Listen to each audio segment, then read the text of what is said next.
It's not unusual for those who work here to want to end up here.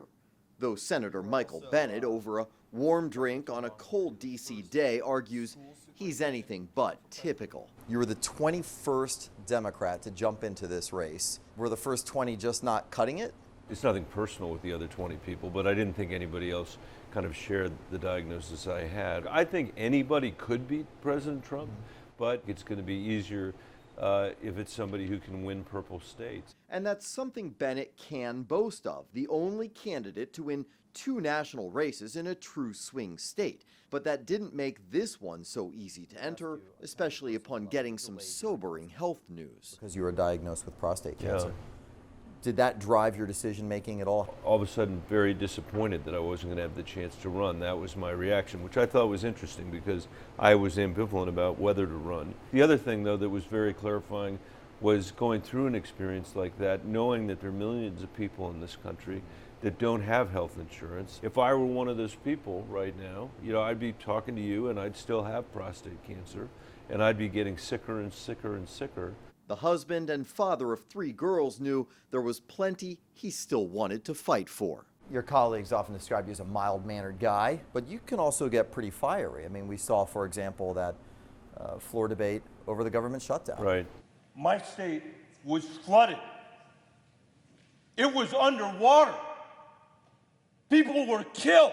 This government was shut down for politics. It wasn't fake. There's a lot for the American people to be upset about, and I'm upset about it too.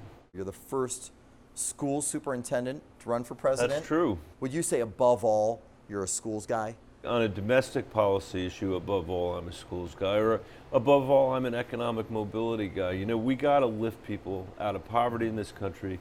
Bennet recently unveiled a $6 trillion so-called Real Deal, improving access to pre-K, housing, and health care, paid for in part by taking back some of President Trump's tax cuts. Let's do a lightning round. Okay. Free college. As a school superintendent, I'm a hell of a lot more interested in free preschool than free college. Give me one gun control measure that realistically you think should and could pass. I'll give you 2, background checks and limiting the size of magazines. Should you, as a senator, have term limits? No. Are some of your fellow Democrats in the race making a big mistake by pushing Medicare for all? I believe so. The American people are not going to pay $31 trillion in more taxes for the privilege of losing the choice to decide for their family whether they want private insurance or not. Tell me one thing that all of Congress does agree on. They like being members of Congress when they're home better than they like being members of Congress when they're here. And there's a good reason for that, because we suck when we're here. And we got to get our act together, and we got to start doing the work of the American people again.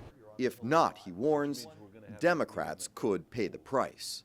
We should never have lost to Donald Trump the last time. Like, that is catastrophic that we lost to him. And if we lose to him again, I mean, it's going to be nobody's fault but ours. So we have a lot of work to do. Senator, thank you for your time. Thank you. Really appreciate it.